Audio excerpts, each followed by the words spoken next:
And so some of those names, like you said, but between 12 and 32, I don't think everyone is going to be somebody we can look at and moan and groan, but it's going to happen because that's what Vikings fans do. Jamison Williams, if he ends up being great out of Alabama, people are going to be like, man, we should have just took him and partnered him with Justin Jefferson and Adam Thielen in that first year. Jordan Davis, the big D tackle.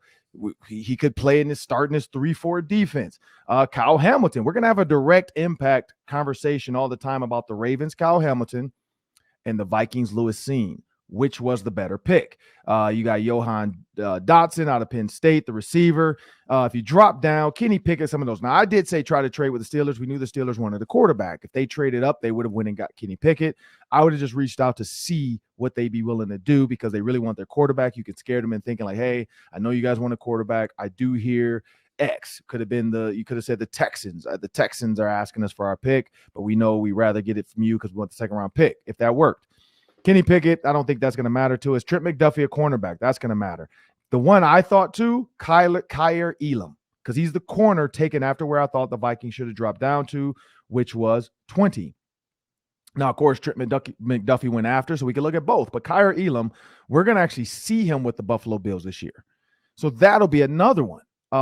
He interviewed well. I like the fact that he had notes. And he talked about that stuff. Like, here's some mistakes I made. Here's some ways I could have got better. So you got Kaiir Elam. You got Tyler Linderbaum. He could have been the staple at center for the Vikings if they had decided to just go get their guy and they moved on from Garrett Bradbury. So we'll look at him and, what happens with him again with the Ravens. You look at Lamar Jackson. Is this going to be his staple? You got an offensive guard in Cole Strange that people are saying that the New England Patriots had the worst draft ever. So we'll see. What he ends up being. He's kind of a tackle and a guard. He's a swing guy.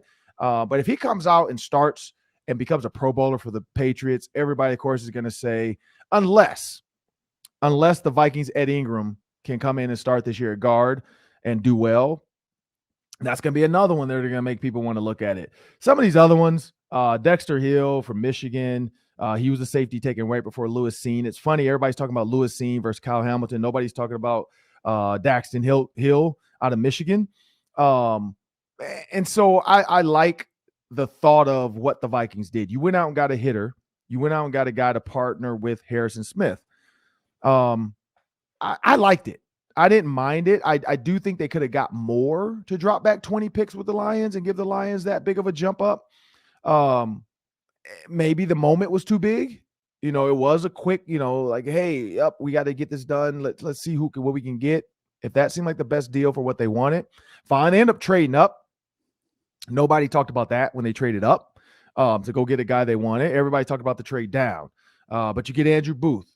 He, in my opinion, I know that was another guy everybody talked about. The injuries, I think, for him changed it. Derek Stingley was over to overcome his injuries, but you got Andrew Booth who – did not. But he said he's been hurt. He felt like his entire college career, which I don't know if I would have said that. But he does feel healthy now. And so I think that's a guy that's going to come in and compete and probably start. You look at second round picks for the Vikings. They've fared pretty well. Brian O'Neill and Dalvin Cook to name the first early two that I can think of, the latest. And I think that he can come in and be that guy. I think he can come in and play in this defense. Yeah, he's confident. He's at a school that has a coach that coaches like an NFL team. But Sam, I mean, the fans, how like what would I don't understand like what so let's say this. Let's put you in a DeLorean. You're Michael J. Fox. What could you go back and do to make the fans happy? Is it just going ahead and drafting somebody like Jamison Williams at 12? Because the injury is going to come up. People are going to be like, well, he's not even ready to play this year. Or, well, he says he is now. He says he's going to be ready for the opening training camp. I don't know. Maybe he is. He's a freak of nature like Adrian Peterson. And he's young. But what time machine, what could you have done to make these fans happy?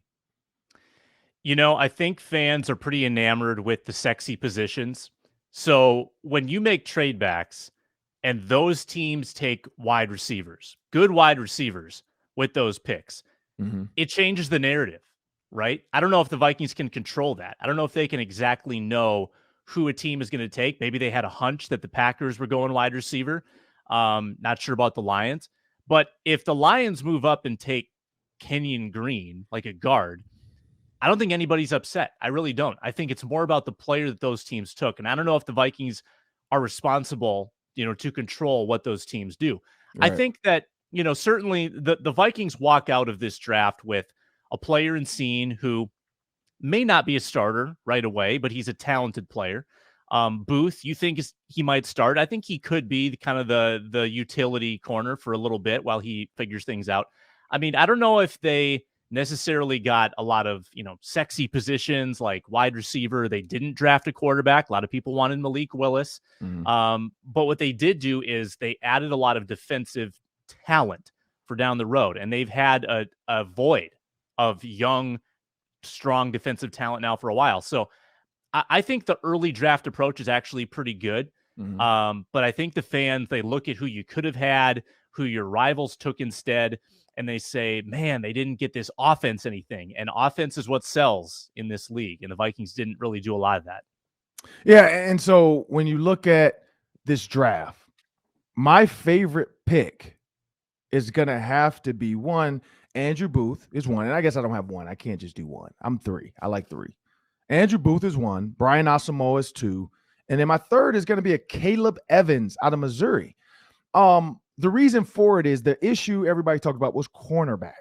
Well, what did they go do? Drafted two good cornerbacks. They also drafted a safety. They also drafted a guy in Brian Asamoah at linebacker. When you think about sub packages, you're not going to leave Eric Kendricks and Jordan Hicks in the game in some passing situations, but you can bring in Brian Asamoah. Eric becomes your drop back guy, or Asamoah does. He can move. He's fast. He's long. Sorry, he's not long. He's fast. 6 feet, 226 pounds. He reminds me of Cato June. And I reached out to Cato June, 7-year NFL vet, 2005 Pro Bowler, he was in our class as well, 2002 with myself and Ryan Clark. And I reached out to Cato June, who's now the linebackers coach for the Colts. He had said they were looking at Asamoah. They were gonna possibly pick him because he liked him. He reminded him of himself. He said he calls him slim because he is only 226 at linebacker, but he said he can run. Like he said, he can run, he can fly, he's instinctive. And I think that's going to be the key for this Vikings team. When you look at a guy that's fast, instinctive, can hunt down quarterbacks, his blitzing, he's very quick. He disguises it well. If he's not the first blitzer and he's that delayed linebacker blitz, he can spy quarterbacks. You look at running quarterbacks that the Vikings are going to face on third down this year. You got Dak Prescott, you got Daniel Jones, you got Kyler Murray. And I wouldn't say Daniel Jones is a runner, but he can run. Kyler Murray, Justin Fields, Aaron Rodgers can hurt you with his legs. Jalen Hurts, Josh Allen has hurt the Vikings with his legs. Not a traditional, we call him a runner, but he has hurt the Vikings with his legs. And then Taysom Hill. Who knows what the New Orleans Saints are going to do with him? But when he's in the game, you do need somebody to spy him because he runs. Like he's a running back, quarterback, receiver. I don't know what he is. He's a Swiss Army knife. And so when you put a guy in the game that runs like Asamoah does, 4.56 was his 40, but he plays, they put him on the catapult machine. He plays at 4.4 speed. And so what that means is that he can help alleviate some of those big quarterback scrambles. When you watch him run sideline to sideline, it's like a lion chasing a gazelle. And so I like that pick as well. Sam, who was your favorite pick? I think it's probably Akayleb Evans for the type of player he is and the value that you get in the fourth round for, a corner that I feel like has traits of a first round or second round kind of guy. Like the measurables are there. The size is excellent. There weren't a lot of big, tall corners in this draft, I felt like, and he was one of them, 6'2". So for where you got him, day 3 of the draft, and what his skills seem to indicate he can do, it feels like a really good steal in that fourth round. I do have my concerns about Booth from a health standpoint because, while he might say he feels good now, now's the offseason. He's had injuries every single year, and that's the red flag. That's why he wasn't a first round pick. So that could also be an incredible steal. If you get a guy that was bound for the first round, fell because of injuries, and then stays healthy, then you're golden. That's brilliant. But it is a concern for me. I think Evans, though, at that position, to get a good corner that late in the draft seems really quality to me.